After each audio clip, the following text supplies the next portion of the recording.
Good morning बच्चों, आप सभी का स्वागत है आपके अपने YouTube channel Anil R classes में। आज हम फिजिक्स क्लास 11 के लिए लेकर के आए हैं। आज चैप्टर नंबर 2 है, जिसमें आज का पॉइंट नंबर 3 बता रहे हैं, जो कि भाग यानी कि डिवीजन के बारे में बताना है। एक सूत्र है त्रुटि का, यानी डिवीजन के रूप में यदि कोई त्रुटि होती है तो उसको हम किस प्रकार से त्रुटि को लिखेंगे। ठीक है, तो ये आपको मतलब इसमें समझना है इस वीडियो में। यदि आपने इसके पहले की 2 वीडियो मतलब इसके पहले की यदि आपने वीडियो नहीं देखी है, योग या अंतर के रूप में त्रुटि किस प्रकार से लिखेंगे फॉर्मूले के रूप में या गुणा के रूप में, तो वो आप वहाँ पर जाकर के प्लेलिस्ट में हमारी वीडियो उपलब्ध है, आप देख सकते हैं। ठीक है, तो शुरू करते हैं इस वीडियो को। मान लेते हैं किसी रीडिंग का शुद्ध मान क्या है, जेड है। ठीक है, क्या है, जेड है। इसके बाद यदि कोई त्रुटि है होती है भाग के रूप में, यानी कि पहली रीडिंग का मान ए है, यानी कि शुद्ध रीडिंग का मान ए है। उसके बाद दूसरी जो रीडिंग होगी उसके शुद्ध मान क्या होगा, बी होगा, यानी कि भाग के रूप में ये आपकी त्रुटि बनेगी। याद रखना है, ए बाई बी के रूप में। ठीक है, तो Z equal to A by B.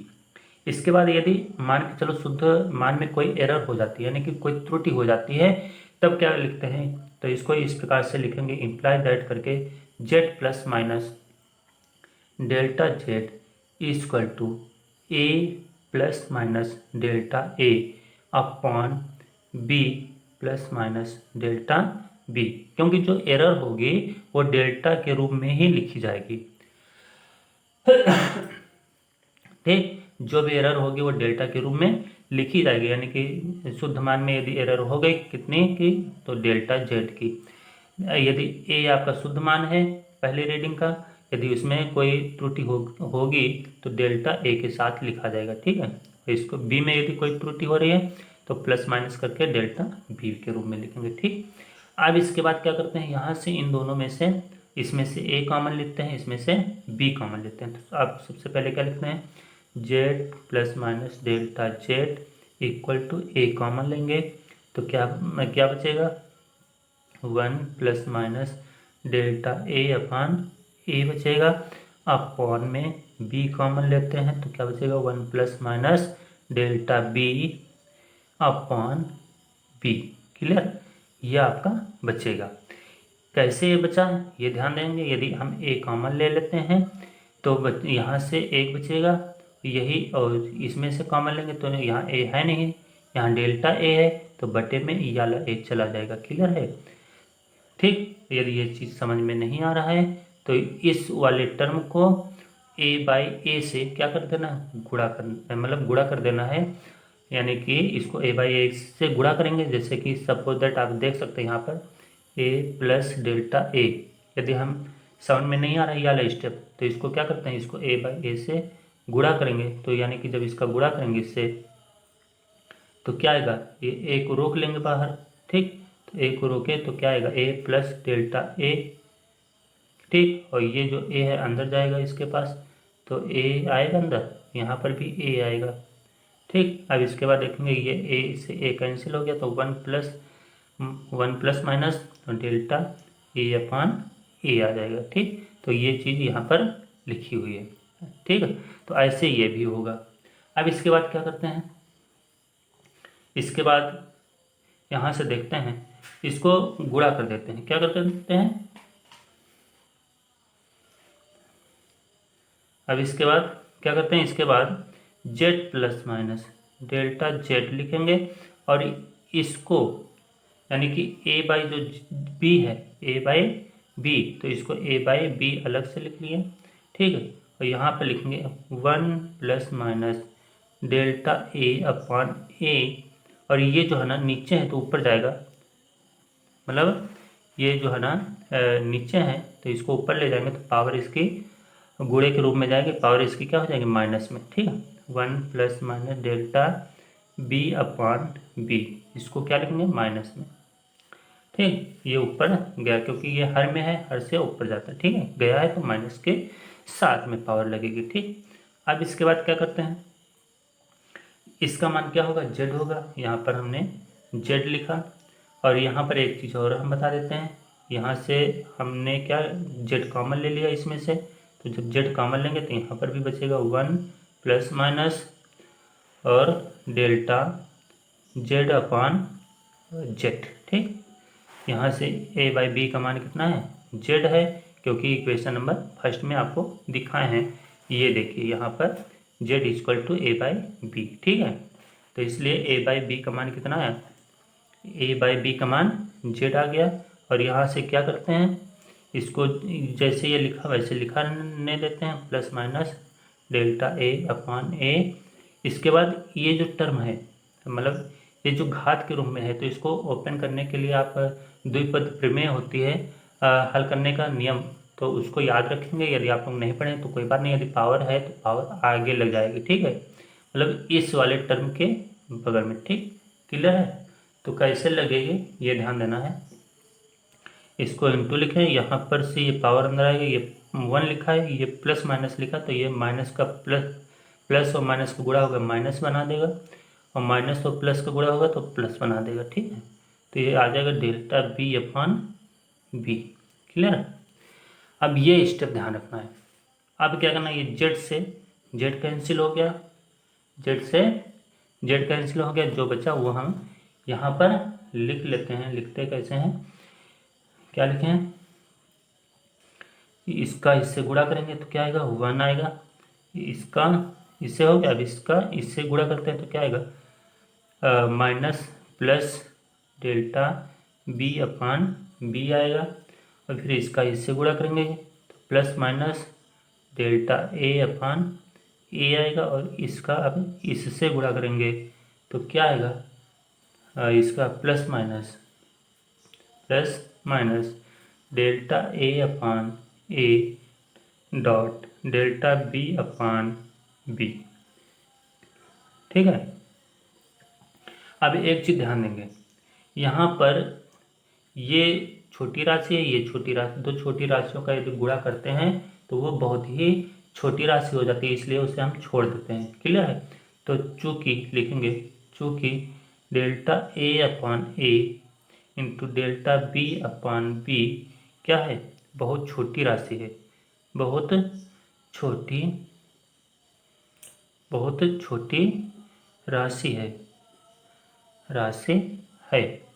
इसलिए इसे छोड़ने पर ठीक, तो क्या आएगा, आगे चलते हैं।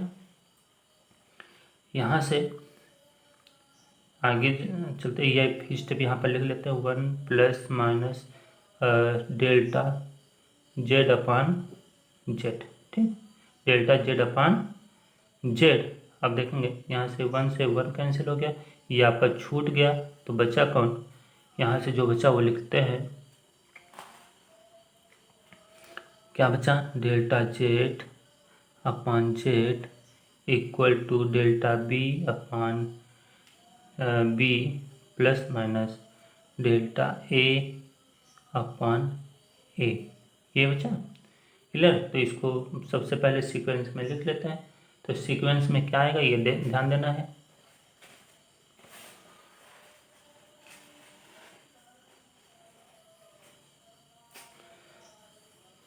तो सीक्वेंस में आपका जो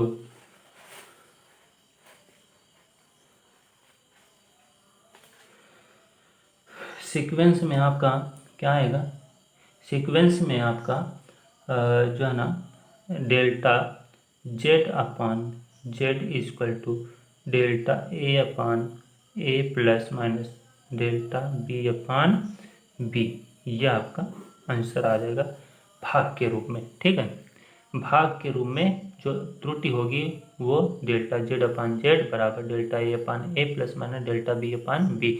ये कुछ समझ में नहीं आ रहा तो कोई बात नहीं, इसको आप अच्छे से फॉर्मूले सिर्फ याद कर लीजिए। इसके बाद हम आपको फार्मूले बेस पर जो है ना प्रश्न होंगे वो हम आपको बताएंगे सारे। ठीक है, तो इसलिए इनको याद रखेंगे। बाद में यदि हम आपको फार्मूले बताते हैं तो समझ में नहीं आएगा, इसलिए हमने सोचा यहाँ पर फार्मूले सबसे पहले पता होने चाहिए, उसके बाद प्रश्न का हल कराना ठीक है उचित रहेगा।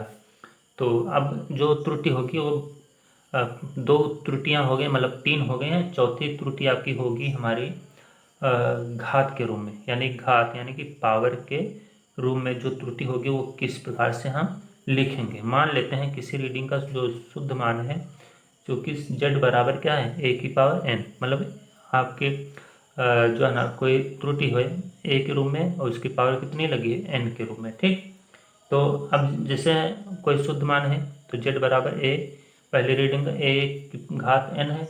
अगर जो वही शुद्ध मान में कुछ क्या कहते हैं त्रुटि हो जाती है तो कैसे लिखेंगे, इसलिए z plus minus delta z, क्योंकि इसमें डेल्टा z की क्या हो गई, इसमें क्या हो गई डेल्टा z की एरर हो गई। तो हमने लिखा z plus minus delta z equal to a plus minus delta a की घात n।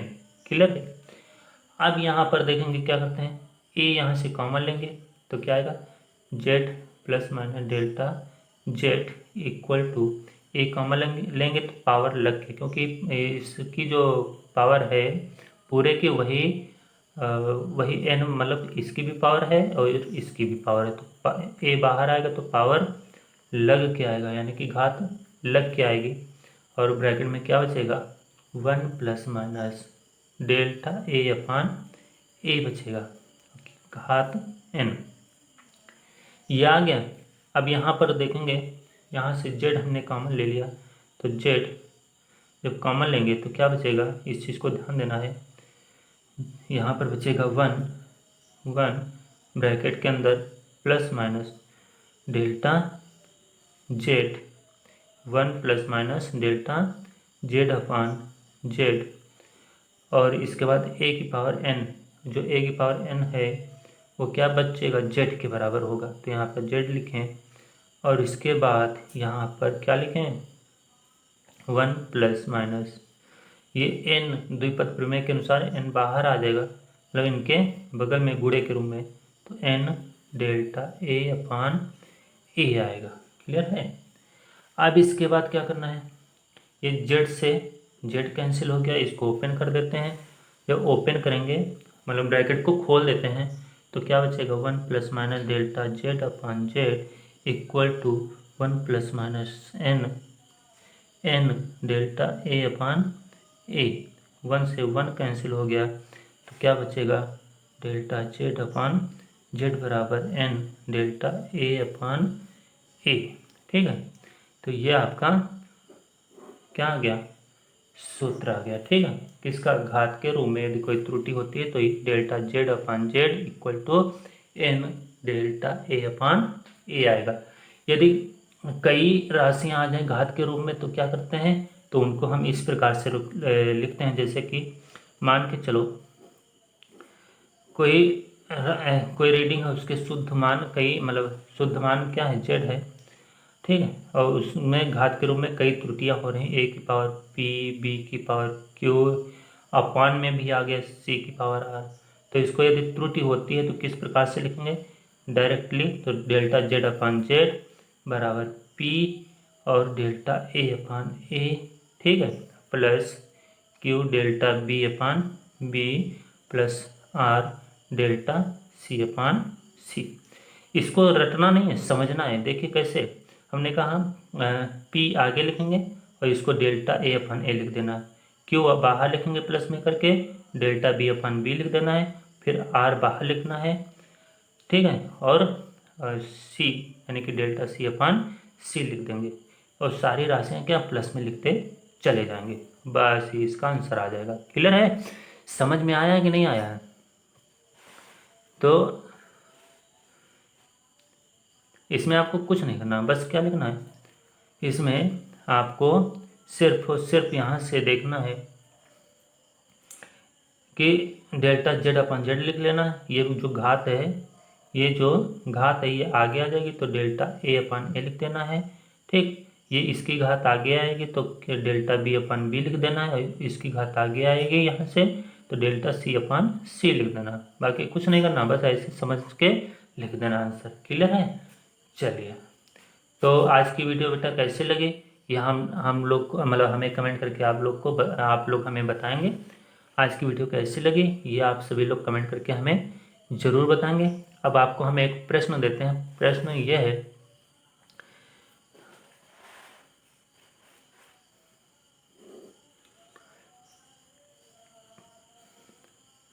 गुरुत्वीय त्वरण, किसके?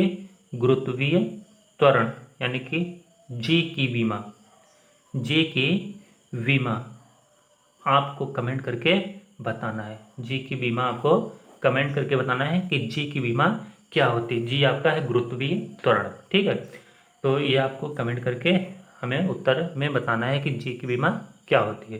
तो आज की वीडियो यहीं पर वाइंड अप करते हैं। नेक्स्ट वीडियो नेक्स्ट डे लेकर के फिर मिलते हैं। तब तक के लिए नमस्कार बच्चों।